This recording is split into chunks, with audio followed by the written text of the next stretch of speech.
on upside down. Tell that old headache to pack up and head out of town. Move over arthritis, cause you ain't what I need. Take me to the CannaBama queen. Take me down to the CannaBama queen. Oh, good Lord, take me down to the CannaBama queen.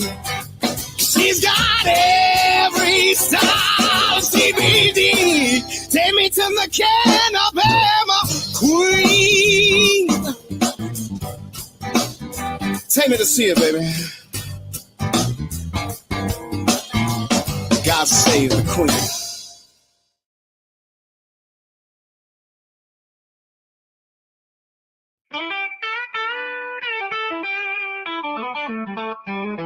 Well, I heard Mr. Young sang about her. Said Southern man don't need him around anyhow. But sweet home CannaBama's got a different sound, where cannabis knowledge is spread all over town. Jennifer Booze on the airwaves, you know it's true. FM Top 106.5, she's got the crew talking about hemp and CBD with a rebel yell, educating folks and doing it well. Sweet home CannaBama, where the weed grows high. Sweet home CannaBama, beneath the southern sky. Sweet home CannaBama, where the knowledge flows. Sweet home CannaBama, where the good times grow. Now Citizen Green TV saw something special, yeah. Invited sweet home CannaBama to their sphere. Reaching vets with wellness, that's their aim. Spreading the word, easing the pain. Engineers cost calling, they recognize the fame. Sweet home CannaBama's gonna play the game. With presentations and connections, they'll take the stage. A new era's dawning, turn the new page. Sweet home CannaBama, where the weed grows high. Sweet home CannaBama, beneath the southern sky. Sweet home CannaBama, where the knowledge flows. Sweet home CannaBama, where the good times go.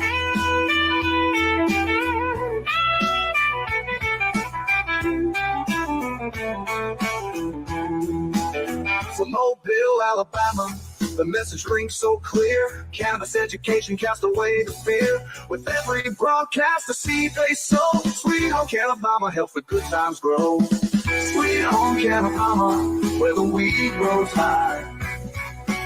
Sweet home CannaBama, beneath the southern sky. Sweet home CannaBama, where the knowledge flows. Sweet home CannaBama, where the good times grow. Roll on, CannaBama, roll on. Spread the word, let your freedom song be known. Sweet home CannaBama, yeah.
Take yourself on down to St. Francis Street. When the days got you down and there's too much pain in your feet, got a lady down there, got everything you need. to the CannaBama queen. She'll turn that frown upside down. Tell that old headache to pack up and head out of town.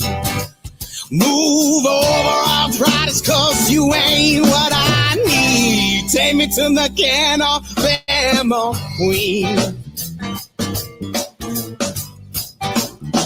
Take me down to the CannaBama queen. Oh, good Lord, take me down to the CannaBama queen.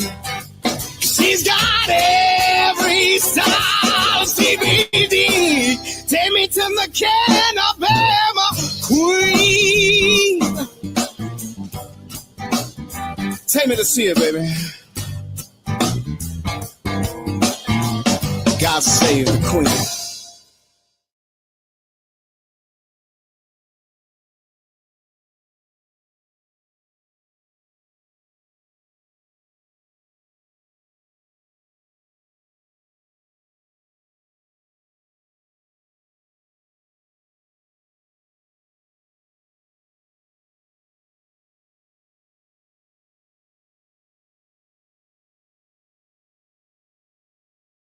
As other countries picked up some of the slack. No other country has withdrawn from the 2015 agreement.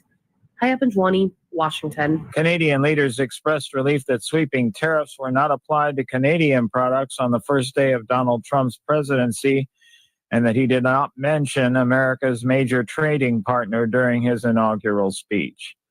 More at townhall.com. FM Talk 106.5, the Gulf Coast Weather Authority, and Dr. Bill Williams. The Gulf Coast can expect increasing clouds tonight. It will be cold with temperatures in the mid-20s. Tomorrow, snow developing in the afternoon. It will be breezy and very cold with highs in the lower 30s. And the outlook for Wednesday, sunny and cold with highs in the mid-30s. This is meteorologist Dr. Bill Williams for FM Talk 106.5. It's time for Sweet Home CannaBama, a show that'll answer all your questions, provide accurate information, and dispel the myths of cannabis. And have your specific questions answered by emailing Jennifer@CannaBama.com or text or call 343-0106. And now, for all things cannabis in Alabama, here's your host, Jennifer Boozer. Welcome to the show, everybody. I'm your host, Jennifer Boozer, owner and founder of CannaBama in downtown Mobile. We're located at 558 St. Francis Street, just a block up from Wenzel's and a block off of Dawson's in downtown. You can find us there 7 days a week, Monday through Thursday from 10 a.m. to 7, Friday and Saturday from 10 to 8, and Sunday from noon to 5. We will be open tomorrow and Wednesday unless the roads are impassable. So make sure you follow us on all of our social media pages to see if you are able to come and shop. Obviously, if you can't leave your house, you can't shop. So we're really hoping not to be shut down at all, but we're going to make those announcements on social media as they come in. Like I said, you can find us downtown at 558 St. Francis Street. Our phone number is 251-255-5155. You can find us at CannaBama.com and on all the social media pages under Sweet Home CannaBama. And now you can find Sweet Home CannaBama on Citizen Green TV, on Apple TV, Roku, and Amazon Fire Stick. And our first 4 episodes are up, and we are working on the next 6 now. CapCut being banned really threw a big old wrench in our plans. We didn't expect that. And so we're having to kind of scramble and figure out how to do that. Some people say it's back. We don't have it back yet. So if you have any inside information on how to get that 6-episode disappearing act undone, let us know, because we're hurting pretty bad over that. Today, it was a very historic day today. The 47th President, Donald Trump, was inaugurated. We've been watching that off and on. Lots of big activities, some technical difficulties like we have here a lot of times. But all in all, it's been a pretty historic day. And we hope for positive forward momentum with the new administration and federal hemp legislation, as well as full federal legalization of cannabis, hopefully. I happen to think that maybe Trump, being a businessman first, would see that it wouldn't be good to shut us all down and undo the farm bill that he actually signed in 2018. So we're hoping that this is a good sign that the hemp industry might have a little bit of help in the White House. That remains to be seen, though. On that note, I want to introduce our guest tonight. Tonight, we're going to be talking to Ken Meyers. He is co-founder of the Complete Hemp Processing LLC and president of the South Dakota Industrial Hemp Association. Welcome to the show, Ken. Thank you, Jennifer. Glad to be here. Well, sorry, let me stumble over my words once. When Michael first told me about you, I was excited to see all of the cool stuff that you are doing in the hemp industry, and I don't get to talk to many people like you. So with that being said, tell us a little bit about who you are and how you found yourself working with hemp. I am Ken Meyers. I'm in South Dakota. I'm the president of the South Dakota Industrial Hemp Association and also one of the co-founders of Complete Hemp Processing. I'm part of a four-generation beekeeping family and business, and we ended up adding hemp to our beekeeping business. So we went from a legacy business to adding a startup business in hemp. And we got there because we had equipment in our beekeeping business that was good for processing cannabinoids. Really? So when you say a beekeeping business, I mean, obviously you guys had bees, there's honey involved. What exactly did you do in the beekeeping industry? So for many years, we were commercial beekeepers with, at one point, as many as 12,000 beehives. We did the whole migratory thing with the bees where they would move from north to south and out to California for pollination. Wow. About 11 years ago, we sold our commercial hives, but we also did then, and we continue now to give services to beekeepers. We clean up their material to get good beeswax out that's marketable. It's called rendering beeswax. Mm-hmm. And we pack honey. And that's what we do in the beekeeping industry. Okay, so you said now you guys decided to expand into hemp. How did you do that?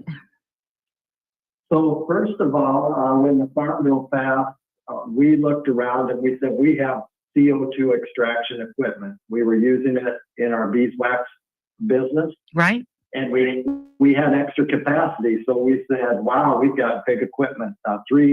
400-liter vessels. We'll be the biggest CBD oil processors in America." Wow. The only problem was it was completely illegal in South Dakota. South Dakota had not adopted hemp legislation. Wow. Well, it had just come on. So if you weren't a pilot state, you hadn't adopted. And so we decided to go ahead, knowing that, and go to our state capitol and see if we could convince our legislators and our governor that we should do hemp in South Dakota, and then we could take advantage of this equipment that we have. Right, because you're talking about CO2 extraction equipment, and that's the supercritical CO2 that is used to extract the cannabinoid content from the raw material, correct? That's correct. Okay, I'm just making sure our listeners understood what that meant, because I've even been told before that people with a history of work in the HVAC industry were good candidates to work in extraction because they know lots about pressure and things like that, and the gauges, and I think it's interesting how people that have experience in other industries or the same equipment, even like you're talking about, you already had all the equipment. Most people had to go out and find that stuff. Right. So we thought this was a great opportunity, and it was quite an experience to go and talk to our state government about what we wanted to do. I bet. I mean, I don't know anything about South Dakota. I'm sure, you may have heard of Alabama and how conservative we are. But is it terribly conservative up there? Yes. Yeah, we're a very conservative state. We still do not have recreational marijuana. We do have a medical marijuana program. Well, that's more progressive than us. We voted for one. We just can't stop fighting over ours. Definitely not recreational. I think our Speaker of the House said that as long as he was in office, recreational would never hit the floor in Alabama for a vote. So we're not even worried about that right now. We're just trying to get our medical program out of the dumpster fire that it has landed itself in. So you said you pivoted to hemp and you started out in consumable products, right? Extraction for CBD and CBG, given that you had these CO2 extraction machines, right? That's correct. So that's where we started. And we had a lot of success the first year in our state capitol.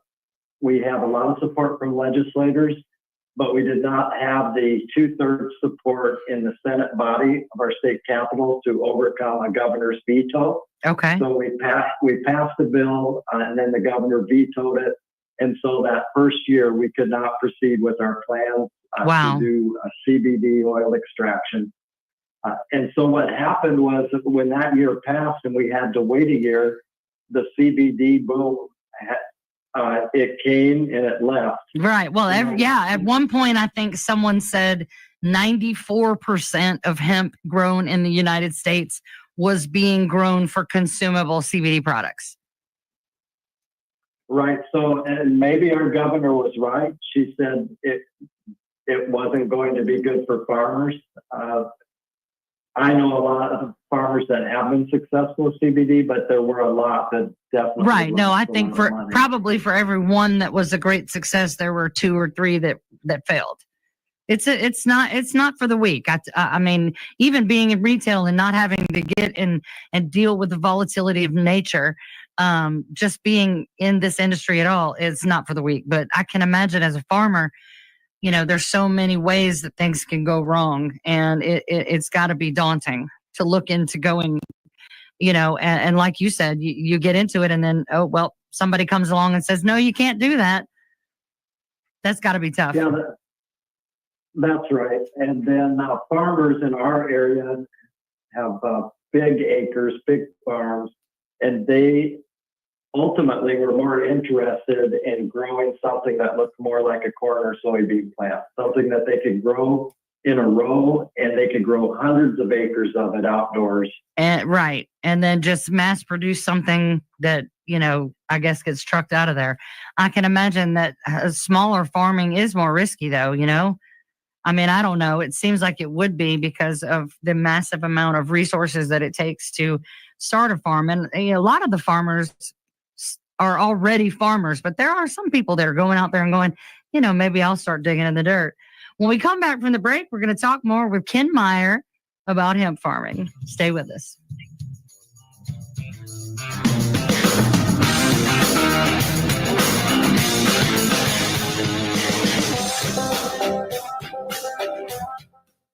Hey, Alabama football fans. Are you headed up to T-Town this fall for the game? If you forget to come by CannaBama first, you can shop at Tuscaloosa's first hemp dispensary, Freedom CBD and Wellness on 15th Street, just a mile up from campus. They have the largest selection of products in West Alabama and are ready to hemp you out with all your tailgate needs. Follow Freedom CBD and Wellness on Facebook, Instagram, and TikTok. Roll Tide. Native Black Cultivation is a true pioneer in Alabama's cannabis industry. As the first medical cannabis company to harvest in the state, they're committed to producing quality, sustainable cannabis. Native Black Cultivation blends integrity, innovation, and inclusivity to ensure every product from the farm meets the highest standard of quality and safety. Their mission extends beyond cultivation, focusing on social and economic change through education and community engagement. Visit nativeblackcultivation.com to learn more. Mullins Lobbyist Firm is Alabama's frontline lobbyist team specializing in cannabis, autism, epilepsy, and small business. We fight for you in Montgomery. For information on current and future federal and state legislation, including S 4226 Cannabis Administration and Opportunity Act and S 980 Industrial Hemp Act Farm Bill 2024, visit the website mullinslobbyistfirm.com and follow us on social media. Is there a cause or issue you want to see changed or would like to get support for? Let us help you. Email al4medicalcannabisfreedom@gmail.com. At CannaBama, we believe that CBD is for everyone. Our demographic is human. There's no race, age, gender, socioeconomic, education, or religious difference in our chemical and electrical systems. Let no human be excluded. We work hard to create an environment of learning. Our goal is to bring together all people in need of help while celebrating each moment of relief. Educate, advocate, unify, and celebrate. Find us at CannaBama.com, Facebook, and Instagram. Welcome back to Sweet Home CannaBama. Now, with all the information you want about cannabis, here's your host, Jennifer Boozer. Welcome back, everybody. Tonight we're talking with Ken Meyer from the South Dakota Industrial Hemp Association. Ken, we were talking before about how you started out. Did we mention that you're a lawyer? I don't think we mentioned that. You are a lawyer and you practiced in Mississippi and then, which is odd, and then South Dakota. And we're a county prosecutor, right? That's correct. You were an elected county prosecutor.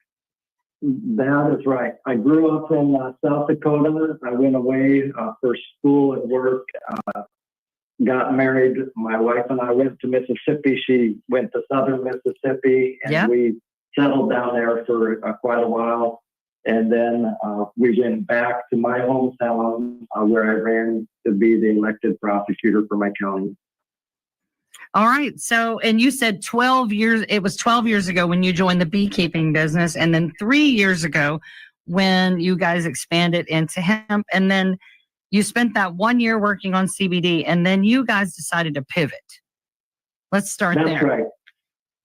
We decided that the CBD had come and gone for us, and it wasn't just that there were a lot of failures for farmers. Right.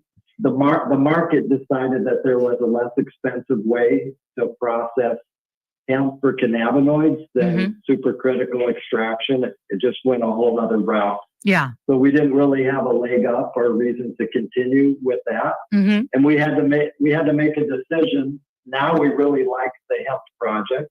Right. We met lots of nice hemp people like you, and we wanted to see if we could stay in the industry. Right. We put a lot of resources into it, and we could see that the next thing coming and the bigger thing coming was to process the hemp stock, because you can make so many different things out of the hemp stock.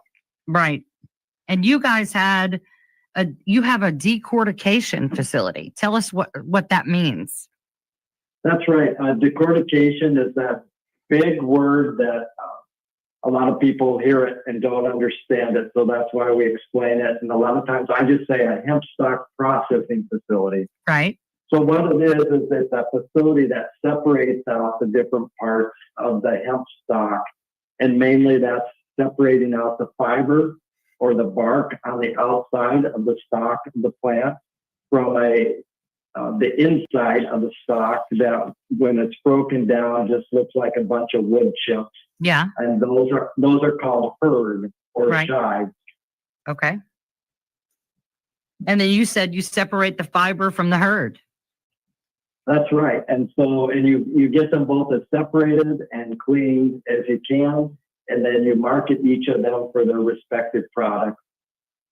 Okay. So let's, just for illustration purposes, let's talk about a couple of examples of products you would make from the hurd. The big product for hemp hurd right now is animal bedding. Really? When you use hemp hurd for your animal bedding, it's really good for chickens. You get cleaner eggs, healthier eggs. The chickens like it. The chickens are happier. Of course. And then the hemp hurd is an antimicrobial material. That's part of the reason it works so well. Right. And it's more absorbent than the other options for animal bedding. So what happens is you don't have to change the bedding as often. Okay. Meaning that even though it's more expensive to start out with, it's still very competitive and a good option for what it does. Right. It's like getting the fancy kitty litter instead of the stuff that just looks like, I don't know what it looks like, but there's a difference in the type of litter that you use and its effectiveness. And just because it's cheaper doesn't mean you're not going to change it 10 times faster. So right now, ourselves as Complete Hemp Processing and other processors across the country sell a lot of material for that product. Mm-hmm. The second biggest product that we sell for is for the hempcrete builders, or some say it would be better to say hemp lime builders. Yeah. And for those building materials, they mix the hemp herd with lime, some minerals called pozzolan, a little bit of water, and they make a mix. And that's why people use the nickname of a hempcrete, because it's like mixing hempcrete. Right. But it's not like concrete, and that's not structural. It's Right. a material that's used for an insulation block. But what's cool about it is it completely replaces both the insulation and the sheetrock for your house. You don't need any sheetrock when you have a hempcrete wall. Right. And then your house is literally a giant HEPA filter. Yes, it is. It creates a vapor permeable wall, which the way I describe it, it means it doesn't matter where you put the thermostat in the house. It's going to read the same temperature everywhere in your house, because you have an even heating and cooling, even temperature in the house. Wow. And you're also able to have a very nice regulated humidity in your house that's very comfortable. And you're building with a natural material to where you don't have any off-gassing or chemicals like you do in a lot of conventional building materials, which is really important for a lot of people's health. We'd all be healthier if we were living in hempcrete houses. Right. Yeah. And I've read that it makes the air like 30% cleaner, the breathable air in the house. I wonder, does that humidity thing you said, does that apply to subtropical Alabama? Because if there is a humidity that could defeat it, I think we've got it down here. Yeah, it would definitely apply. Okay, so what about fiber? What are you seeing being made with fiber? The fiber is the number one recognized product in the United States is what Hempatexture puts out, and others will do likewise. It's a hemp insulation bath that is a 1-to-1 replacement for the fiberglass Pink Panther insulation that you see everywhere. Yes, and go ahead. Yeah, it's just so impressive. If you're working with this material, you don't need gloves. It's not like with fiberglass where it's going to give you that scritchy feeling that nobody likes when they handle insulation. Right. I think there is a company here across the bay from where we are right now, I think in Foley, Alabama, that they offer hemp insulation. And I was really surprised that there was a company here in Alabama that was offering that, because we're not known to be the first to do a whole lot, but it is being done right here in Alabama, which means it must be happening other places too, right? I agree. Every year there is a big national hemp show called NOCO in Colorado. We're gonna go next. We're going this year as a member of the press. Yes, we will be there. Very good. I will introduce you to people that make the equipment. Nice. And sell it to do these insulation baths with hemp. And I can tell you last year at the show that every hemp processor was drilling over the possibility of having that equipment and having a good offtake for their hemp fiber from their facilities. Not bad. Support their facilities and give that offtake for the farmers, which is ultimately what you're providing as a processor. Let me ask you this, and this is a totally me question right in the moment, but the people that are growing hemp for consumable products, is can that fiber and herd be used in this way as well, or is it a different species that we're growing for the fiber in the herd? It's a completely different looking plant, not only by variety but the way it's growing. So a plant that's grown for cannabinoid productions for consumables looks like a Christmas tree. Right. And it's got lots of branches, and the plants are planted several feet apart. And so what happens is you don't have a stalk where the fiber is nice and straight from the bottom to the top, because you have all the knots like you would in a tree. Right. And it's not bred to produce the same kind of product. Right. It's bred to make lots of little branches that have the cone, the cola buds on the end, and it looks like a Christmas tree. I've stood in a field of them, and they definitely are narrow at the top and wide on the bottom. That's right.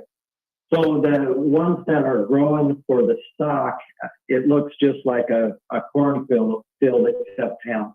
Right. It's tall, almost like bamboo, right? It's tall, almost like bamboo. Yeah, because those fibers are really long and they grow up to like 20 feet, right? So they will grow typically in our area about 10 feet tall. Okay. We have had people have their hemp go as tall with certain varieties and in certain fields up to like 15 feet tall. Right. That's crazy. I've seen some. I've actually been in a greenhouse with plants that were like 11 feet tall, and it felt like, I felt like I was walking through a jungle. It was crazy. I took some really cool videos because they were twice as tall as me, and the leaves were big enough to cover my face. And those leaves, they really help because the farmer can't spray anything on their fields for for the weeds. So the leaves keep the sun out. Right. And so the weeds don't grow. It's a canopy effect. Right. Now, there was one other term that you used, and that was hemp fines. Fines. What does that mean? So when you're processing hemp and you're separating the fiber in the herd, on the herd side, people for their hemp building projects and for the animal feed want the herd to be milled down to a specific size for that product, about 1/4 to 1/2 inch. Okay. And so since you're putting that material through a mill and you're hitting it in that mill, you're going to have a lot of hemp dust come off, and that collects in a bag because then they don't want that dust in their finished product. Okay. When we come back from the break, we're going to talk more with Ken Meyer. Stay with us.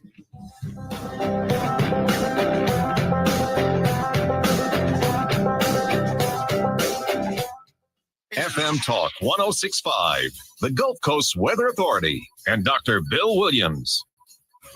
The Gulf Coast can expect increasing clouds tonight. It will be cold with temperatures in the mid-20s. Tomorrow, snow developing in the afternoon. It will be breezy and very cold with highs in the lower 30s. And the outlook for Wednesday, sunny and cold with highs in the mid-30s. This is meteorologist Dr. Bill Williams for FM Talk 1065.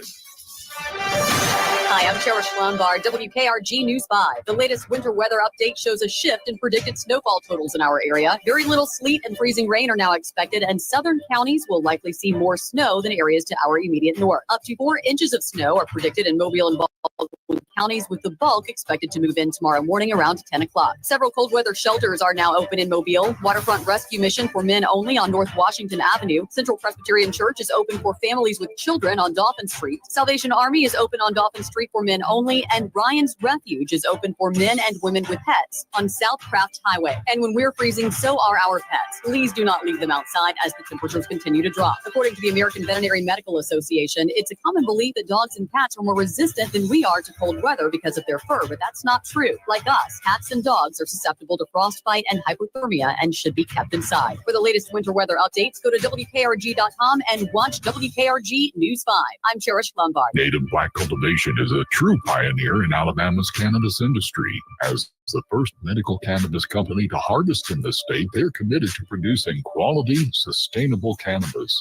Native black cultivation blends integrity, innovation, and inclusivity to ensure every product from the farm meets the highest standard of quality and safety. Their mission extends beyond cultivation, focusing on social and economic change through education and community engagement. Visit nativeblackcultivation.com to learn more. Mullins Lobbyist Firm is Alabama's frontline lobbyist team specializing in cannabis, autism, epilepsy, and small business. We fight for you in Montgomery. For information on current and future federal and state legislation, including S 4226 Cannabis Administration and Opportunity Act and S 980 Industrial Hemp Act Farm Bill 2024, visit the website mullinslobbyistfirm.com and follow us on social media. Is there a cause or issue you Want to see changed or would like to get support for? Let us help you. Email al4medicalcannabisfreedom@gmail.com. At CannaBama, we believe that CBD is for everyone.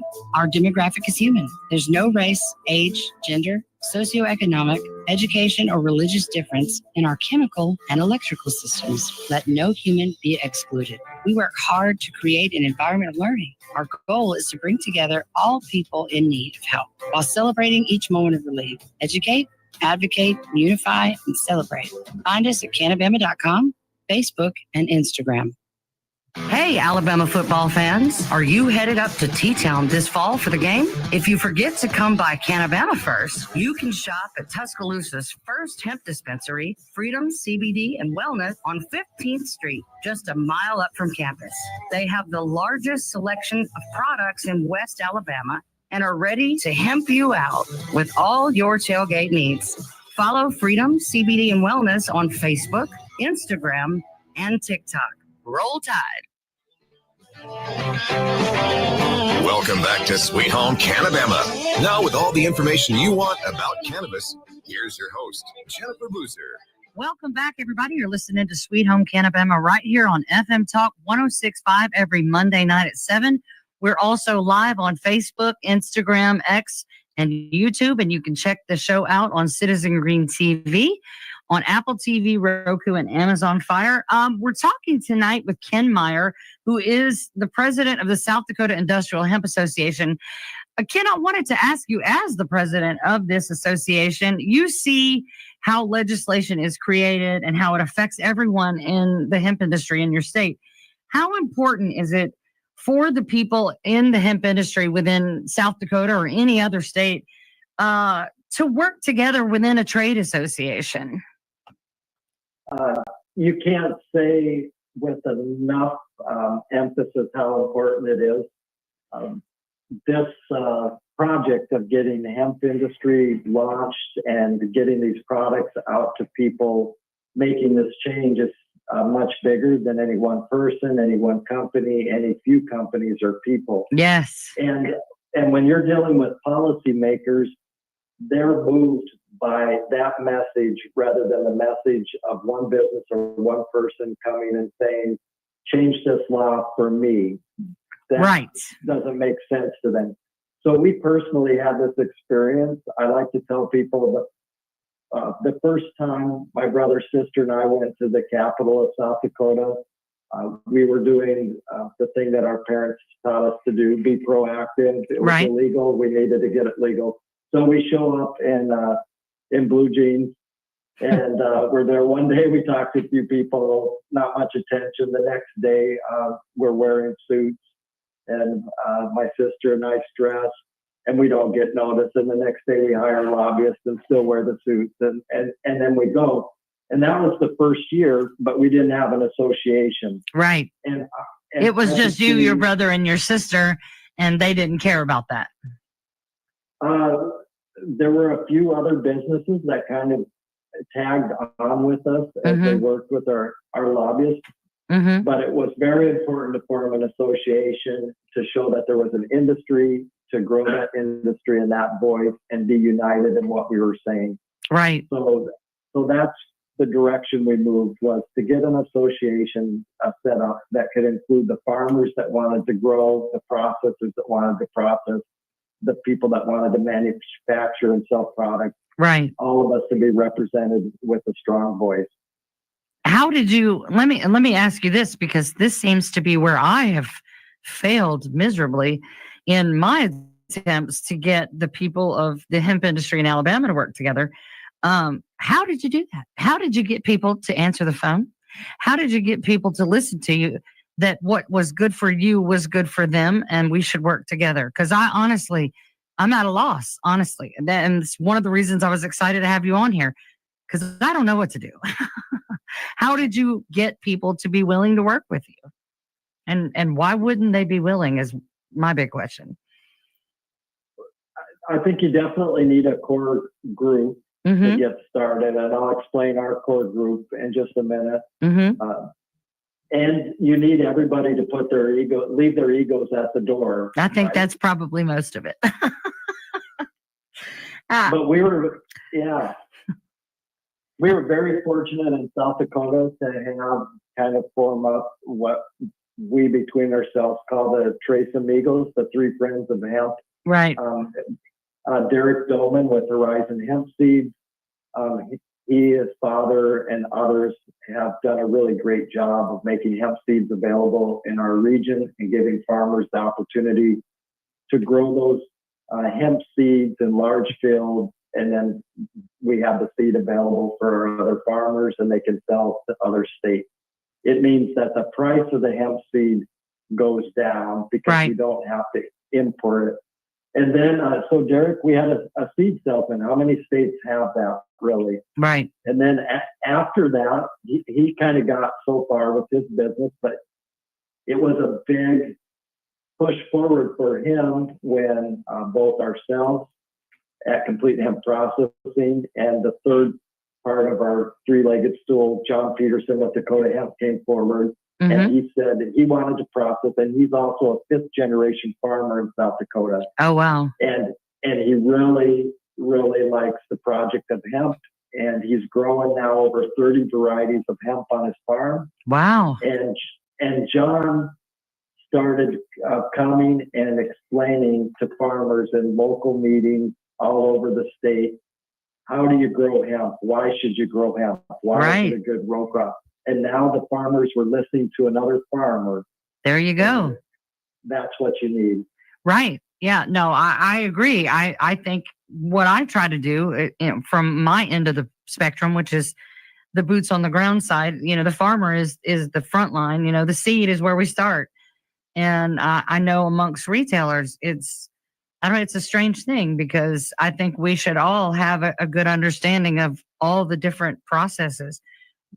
We're selling it, we're not farming it, but we should have an understanding of the basics of farming so that when our customers ask us these questions, we can answer them. We need to understand the extraction methods and methods of why you would want to use different methods of consumption, all those things. I think education is the biggest thing. But for the farmers, before there were people to educate about consumption, there had to be farmers who were taught how to grow it because we haven't been growing this for a long time. It used to be a major crop in the United States. Then it went away when it was taxed out of existence. And now it's kind of a resurgence. And then we've seen all of the ups and downs with consumables. And now I think the shift in focus to industrial applications has been a long time coming. And it's encouraging because there is so much more that the plant can offer us. Wouldn't you agree? I would agree. Yeah. We talked about that a little bit ago, all the products you can make. I like to say to people when I'm talking about it that everything that you can make from a tree, you can do from hemp. I just told someone earlier, everything you can make from cotton, petroleum, or wood can be made from hemp in some way. There's so many different plastics and I've seen a beautiful conference table in hemp wood flooring, and I have clothing and hats and even shoes made out of hemp fibers, and all these really cool things, and there's so much more that we can and have done. And once we get them on a larger scale, such as building materials, environmentally friendly, sustainable building materials. Let's stop chopping down all the trees, right? Yeah, that's right. And at the same time, we're helping the planet and lowering the carbon footprint because we can build the building materials close to where they're used. Yep. And I learned just last week, I don't know why it took that long, and I had another conversation today where somebody said this was right. When you cut down a tree, the carbon is released into the air. When you cut a hemp plant, the carbon stays in that stock, even though the hemp plant has been terminated and cut. Wow. And that's part of the strength of a hemp fiber. Wow. You never think about things like that the carbon is emitted as soon as you cut the tree down. Who knew that? That's a whole part of this whole carbon sequestration, environmental. I don't understand most of it, but I do know that hemp is great at bioremediation. They're using it to clean up soil and all sorts of things. And whenever we start to have more and more products made from hemp, like plastics, they will biodegrade instead of filling up landfills and things like that. So there's a ton of ways that the plant can help heal us without being, put into the human body. Just the ways that we can use it to build shelter and feed and bed our animals, treat our illnesses, things like that. I mean, there's so many different ways that the plant can be used. I think it's incredible. So tell us, what is the chief purpose though of the Hemp Trade Association? You said basically, instead of going to legislators as an individual like me, it's almost impossible, or me and my small group of lobbyist friends, that the ones of us that will work together, we're so small, they don't want to talk to us on an individual basis. I get that. They've got thousands and thousands of constituents, tens of thousands maybe. And one person is, it's too small a case to be heard. But if we all join forces, then there's hundreds of us or thousands of us. We're in all parts of the state. We're in every county and in everybody's neighborhood. Everyone's being represented. Then we go collectively. That's when they will start to listen to us. So that is sort of the chief purpose of the trade association, is to give a collective voice to the industry. And then there's lots of other ways the trade association can help. Correct? But beyond educating policy members, we talked about farmer-friendly policy and lobbying in state and federal government. And then you had some unique ways that you could expose legislators and the public to hemp farming to sort of normalize it. And that started with educating farmers. But what about a hemp field day? Tell us real quick before we go to our next break. What is a hemp field day?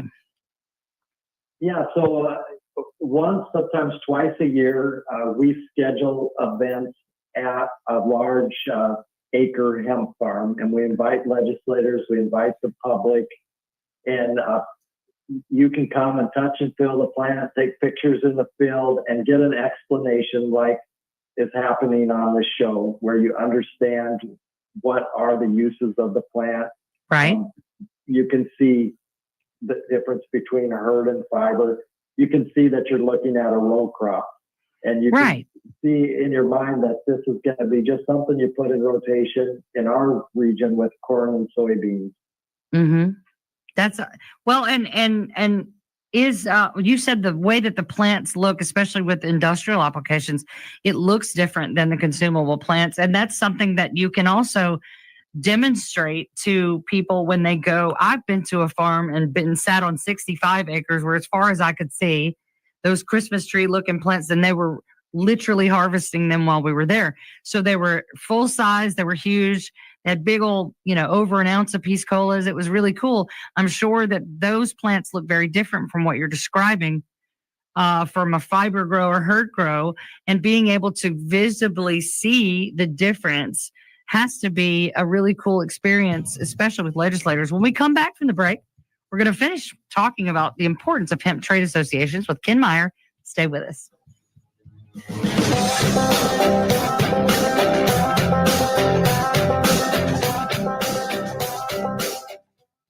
Native Black Cultivation is a true pioneer in Alabama's cannabis industry. As the first medical cannabis company to harvest in the state, they're committed to producing quality, sustainable cannabis.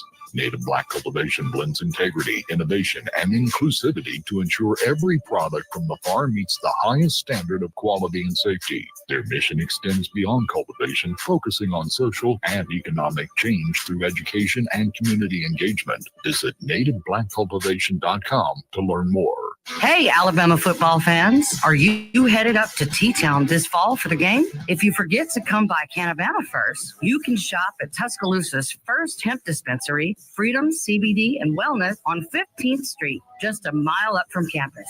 They have the largest selection of products in West Alabama and are ready to hemp you out with all your tailgate needs. Follow Freedom CBD and Wellness on Facebook, Instagram, and TikTok. Roll Tide.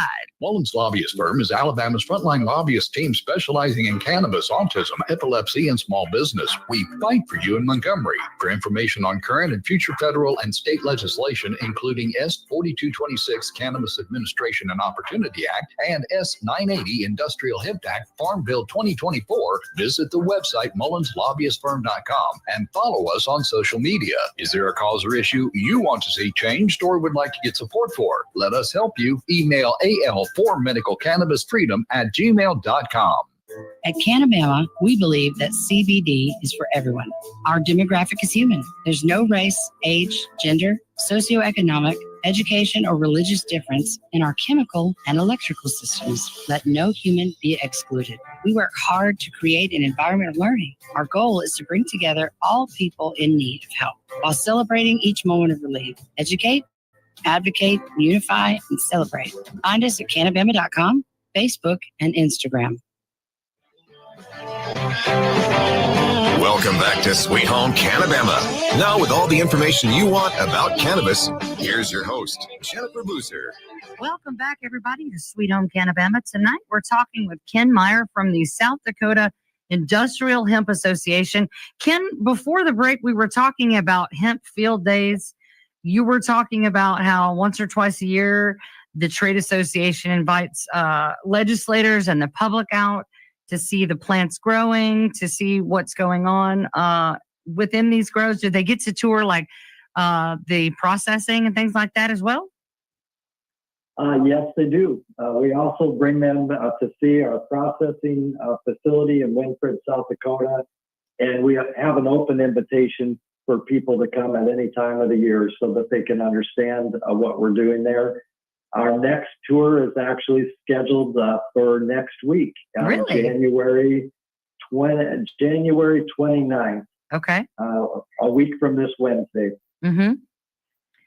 So who's coming to that? Who's going to be doing that tour? That's going to be kind of exciting and interesting, a little different. Okay. We were approached by a group called Bridges in Ukraine about bringing some interested farmers from Ukraine to South Dakota to study what we're doing in the hemp industry. Wow. And so here in a couple days, they'll be getting on a train and going to Poland and then flying to little old South Dakota to learn about the hemp industry. And they will be coming to tour our facility the day after we take them to meet all our legislators and peers. So we kind of get a 2-for-1. Wow, I'm a little jealous of this tour. I kind of wish I got invited. That's really cool. I'm found out, but you have an invitation now. Okay, well, let me book another flight. I just got off a flight. I would love to, man, if I had enough of notice. That is so cool, though. But you take them and tour. I've toured processing facilities, and you got to go in and wear a white coat, put on the goggles, and everything's clean. But there's machines and there's stuff, and it's like it's very overwhelming for somebody like me who was a music major. So I was overwhelmed, but I've been able to see some of these processing facilities, and no two are alike. It's wildly different. But I think being able to see again just that the details of what goes down. I guess people, I don't know, because we're in the cannabis space. I don't know what people think, but it's just as ordinary as a peanut factory or a dairy processing facility or what. It's just machines and concrete and people, right? Yeah, that's correct. Right. And we're just trying to make products and provide things, building materials. We're trying to create sustainable, environmentally friendly building products and medicine for people, and I think that people just don't realize how normal and boring it all is because it's the mystical plant, What about hempcrete workshops? That is something I'm very interested in. So we had a really fun hempcrete workshop a little over a year ago. Well, it's been a year and a half. The time really passes by. for the open house of our processing facility, Mm-hmm. where we had Ray Catterley, who was then the president of the U.S. Hemp Building Association. He's been on the show before. I love Ray. Yeah, Ray is a lot of fun, and he does a great hempcrete workshop. Mm-hmm. And he said, well, what do you want to do, Ken? I said, well, I don't want to just do a demonstration wall that doesn't have any purpose. Right. So I shouldn't say it has no purpose. It educates people, but what can we do that has a function after the hempcrete workshop and after everybody leaves? And we had a very noisy piece of equipment outside our building, which is our air filter cleaning, our dust control equipment. Mm-hmm. Mm-hmm. It has a big noisy fan, and we're in a somewhat rural area, but we do have neighbors. Mm-hmm. So we said, we know that a hempcrete wall will reduce noise. It deadens noise. Yes. Some places they make sound studios out of hempcrete in some places. Yep. Maybe that'll be in the future for the Hey, show. I would love to have studio. a hempcrete radio studio to broadcast out of. That'd be pretty stinking cool. That would be cool. Yeah. So, sure enough, under Ray's direction, these people paid to come and do the workshop a certain amount, and we Mhm. subsidized it. And they built this wall up around this piece of equipment. Works beautifully. There's a big decibel difference between I the bet. side where the equipment is and the other side. So happy neighbors, and now everybody that comes to tour the facility can take a picture next to a hempcrete wall. Well, right. I was going to say, there's lots of things you can do with that. You could make that like your selfie wall for the tours. It That's really absolutely neat. is.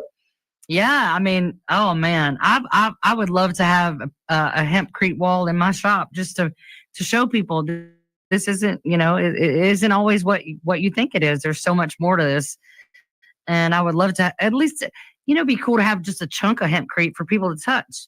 Make it real. We try to do our hats and stuff with hemp fiber whenever we can, when we can find it. So I definitely think that exposing more people to the normality of the use of the plant is valuable. Do you guys do anything with universities? We Or do need you to plan do to? more. Yeah, we definitely plan to do more. One of the things that was exciting this last week for the first time, we worked with an agricultural museum at one of our public universities. They did a whole program, exhibit at their museum on hemp, and they talked about the history of hemp, how it was Yes. legal, why did it become illegal, and that was about hemp in the past. And they're having us back on February 6th to talk about where is the future of hemp. What are That we is going to do next? awesome. Yes. The history is so interesting, and there's so many things that people don't realize have happened, and then definitely talking in the future. I actually got an opportunity to help with a law and policy class at one of our universities here. They were doing all of their senior projects on different aspects of the hemp industry in law and policy.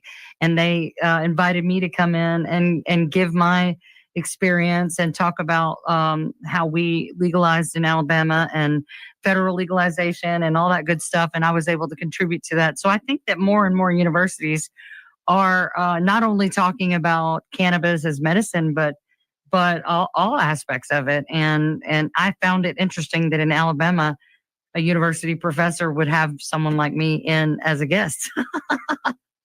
Yeah, I bet it was very rewarding for you and for the students. And the students were they were awesome. They were like 21-year-olds, and they were so smart, and they had questions I wasn't even ready for, but I think I gave them a good run for their money, and we had a good time. And of course, there were lots of jokes and puns, but we had a really interesting conversation about law and policy. And they of course were like, oh, this makes sense and that makes sense. I'm like, yeah, but that's not actually how it happens. Here's the reality. And it was an interesting way to bridge, the experience that I have with their, book smarts and the law and policy rules and regulations and how things are supposed to work, and then tell them how it actually works. So I think that more of us getting into universities is a good thing. So where can we find more information about the South Carolina, Lord have mercy. South Dakota. I am so sorry. The South Dakota Industrial Hemp Association, and also your company, Complete Hemp Processing LLC. Where can we find you? Yeah, you can find us at CompleteHempProcessing.com. So just really easy. The name of the company, CompleteHempProcessing.com. Mm-hmm. And I'm always accessible to somebody calling me. Or emailing me, reaching out to me. I believe in talking to everybody about this project. Right. And you can find our association at sd-hemp.com. All right. Well, thank you so much, Ken, for joining me for this very important conversation. I think we don't talk about the industrial applications enough, and I would love for you to come back and get deeper into the herd and the fiber industry, because that is something I know that that herd and fiber are being done right here in Alabama. So we would definitely want to hear about that. You can join us here every Monday night at 7 o'clock for Sweet Home CannaBama, right here on FM Talk 106.5. We're on Facebook, Instagram, X, and YouTube. Stay safe and warm this week, y'all. God bless you. Good night.